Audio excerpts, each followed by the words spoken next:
I just have one thing to say. What a finale! What's up, YouTubers of the world? MegaGeekMixer here to give you guys my review on the finale of Monarch Legacy of Monsters. Season's finale, mind you, and let me just say, I hope they make a season 2 because there is just a lot that has not been solved yet and must be solved going into season 2, if not on forward. But before going into that, guys, yes, I didn't do a review of last week's episode because everything was too hectic in my life going on that while I did sort of watch it, I kind of didn't watch it enough to be able to do a review of it. So I was like, you know what? Wait till the next episode and watch them all in one. And by golly, I'm glad I did, because to see what happened in episode 9 and then going into episode 10, I could not just tell you guys how emotionally in tone I was with this thing. This thing really broke me down, especially when we finally find out the revelation of Lee Shaw's age and why he is the way he is. And God, when I found that out, to find out, okay, that mission that was told to us by Tim was him going on a recon mission to the Titans world to turn out to be a world called Access Monday,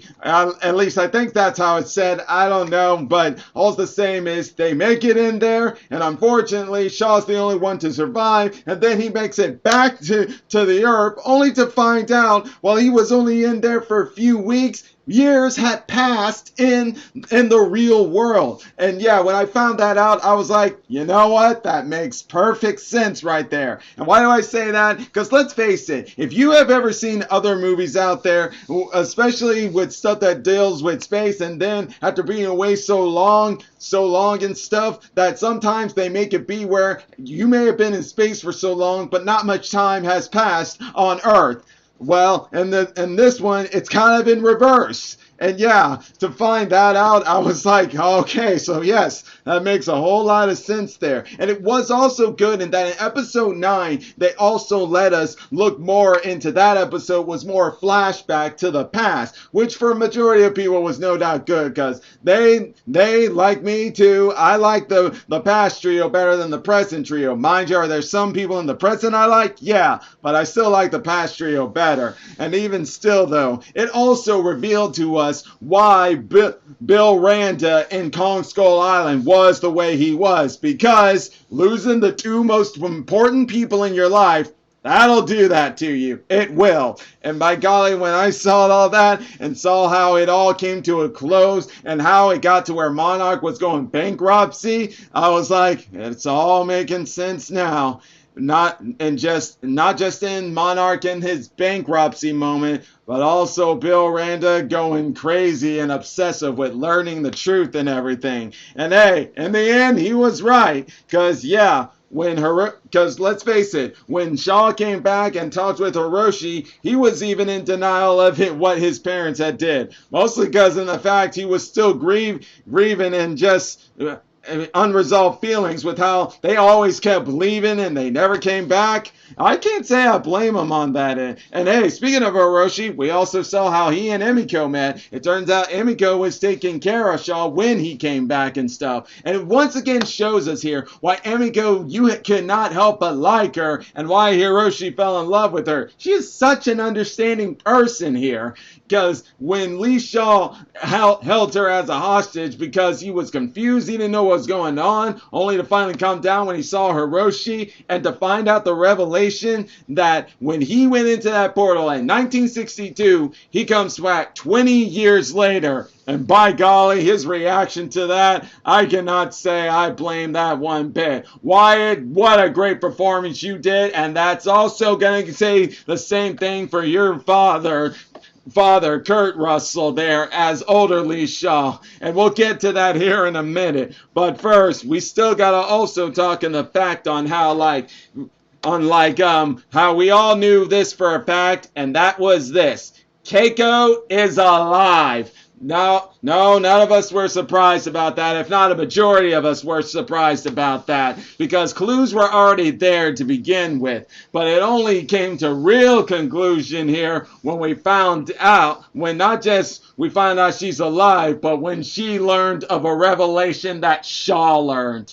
My God, let me just say, my Mari Yamamoto-san, you killed it! You killed it with your acting! And yes, how Lee Shaw, Kurt Russell's Lee Shaw, breaking it to her slowly. Mind you, give props to you on that, because you really gotta break things like this to someone slowly, because if he had just showed himself straight off the bat, which he wasn't, he was hiding from her because he wanted to break it to her slow. You could only imagine what would happen if he just showed up right then and there without breaking it down to her slowly. Because, yeah, as soon as she found out, mind you, it wasn't hard for her to believe, especially with understanding the realm she's in, which, by the way, Axis Money, not necessarily the Titans world, it's a world in between the realm of the Titans and the realm of Earth. Kind of like a pole between heaven and earth, if you guys know what I'm saying there. But still, it wasn't hard for her to figure that out, but even though she was able to figure and believe that and know it makes sense, the revelation and her acting to finding that out, man, she is just an awesome actor. I'm not gonna lie. I think she deserved an Oscar for that performance. Not just in finding out how much time has passed. Then, finally, Lee Shaw, as Kurt Russell, shows himself that emotional moment they had there. And then, unfortunately, the other crazy news. Bill Randa's gone. Her son's grown up. And Kate, who she was with when she rescued her from that boar, at first, not telling her who she is, just letting her know her name. But after getting all that revelation, she tells her she's her granddaughter. And yeah, that just really kicked her down. I won't even lie. During that whole time, my heart was just pounding and hurting for them. Because seriously, revelations like that, you can't say anyone ever comes with a revelation like that and feelings like that. And for those who do, how you were able to handle that, I don't even want to know, but I would bet it would be something like this. I mean, it could be no similar to the MCU universe when it came to the snap in Infinity Wars to the blimp and the realization of you losing 5 years of your life. Dang!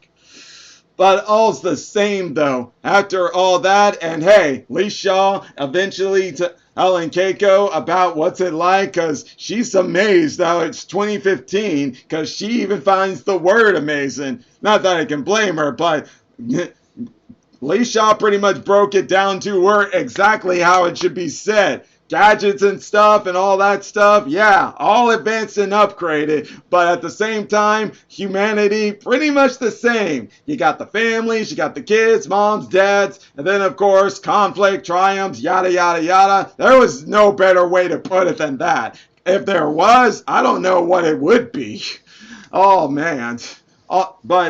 But I also did love how during that moment, you could also still feel it, and I still feel it myself, and how there was still that mutual love they had for each other. But like I said, wasn't meant to be and stuff. But even still, though, for the conclusion that Lee Shaw got, I gotta say, that was a great conclusion for him. Because let's not forget, when this series started in the episode, he failed to save the woman he loved when she was dragged down to the hollow earth. And that stuck with him for so many years. Oh, and then finally, he finds her, and he made sure this time he fulfilled that mission, which I'll get into here in a minute. Because first, I want to take a break and talk about what happened on Earth, and the fact on how Kentaro reunites with his father, and yeah, breaking the news that Kate was dead, at least to them, until they figure it out later on, when Tim came to them and brought them evidence of a message and it possibly being Kate is alive out there.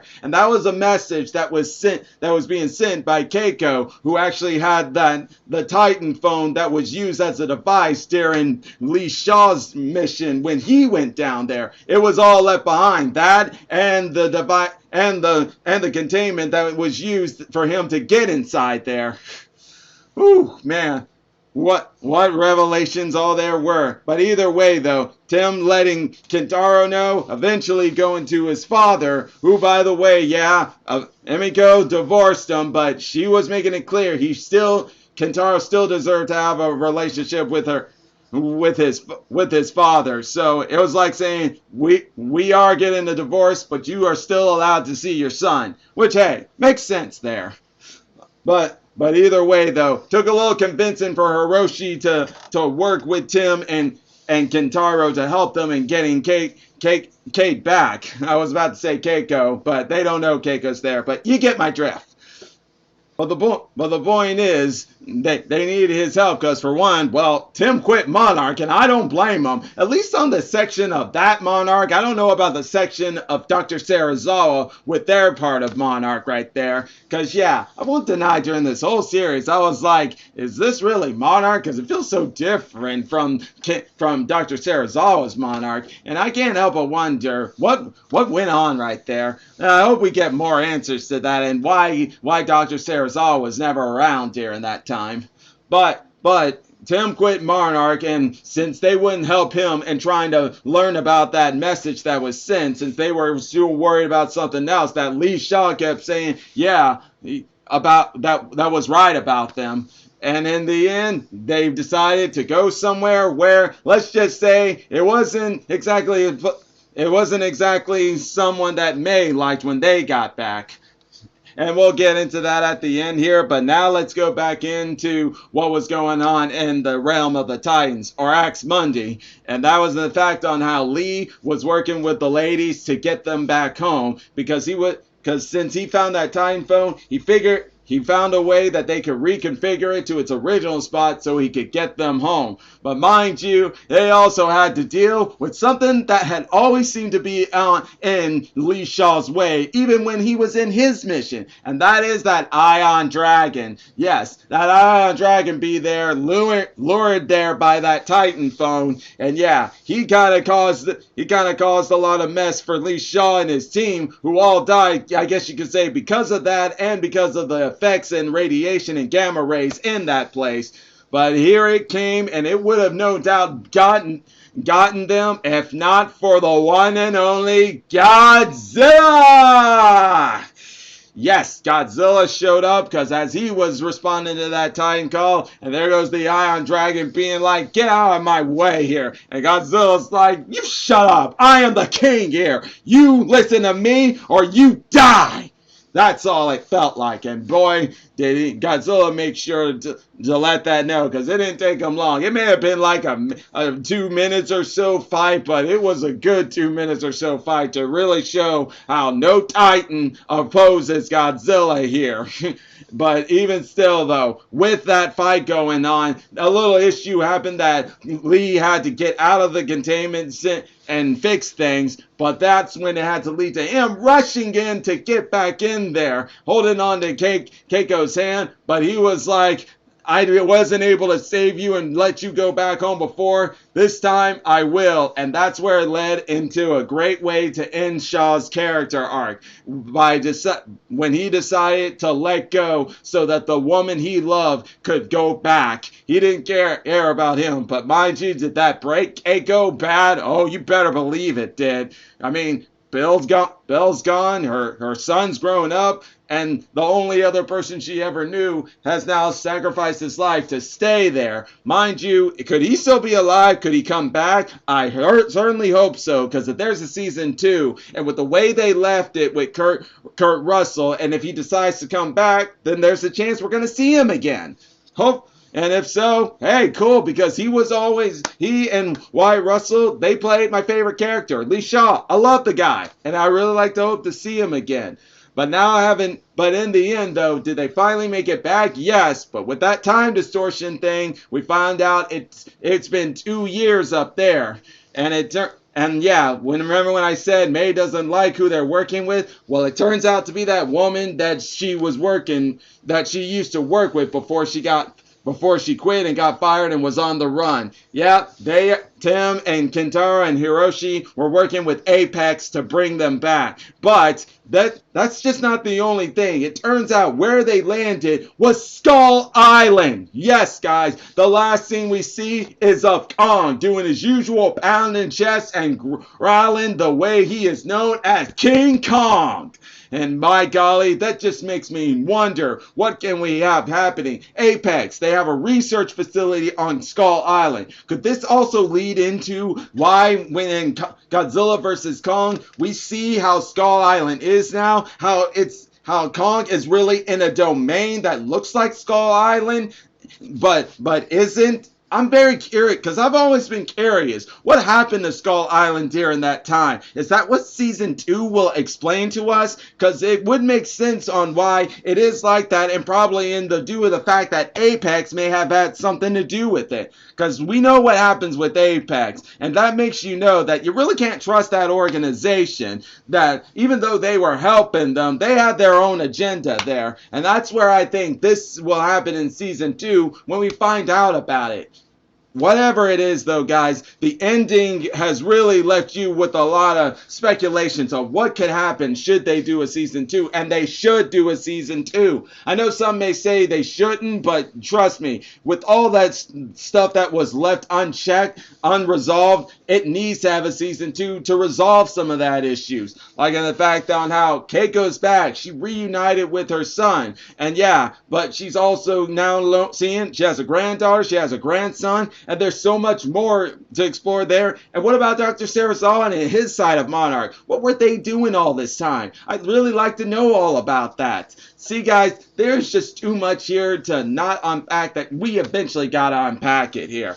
So yeah, I'd love to know what you guys thought about it. What did you think of episode 9 and 10 of Monarch Legacy of Monsters, which in combined are both together the season finale of Monarch Legacy of Monsters? Leave your thoughts in the comment section down below. And like always, you enjoy my videos, all you gotta do is click that like button, subscribe to the channel, hit the bell icon to be notified when I make more videos. And until then, MegaGeekMixer signing out.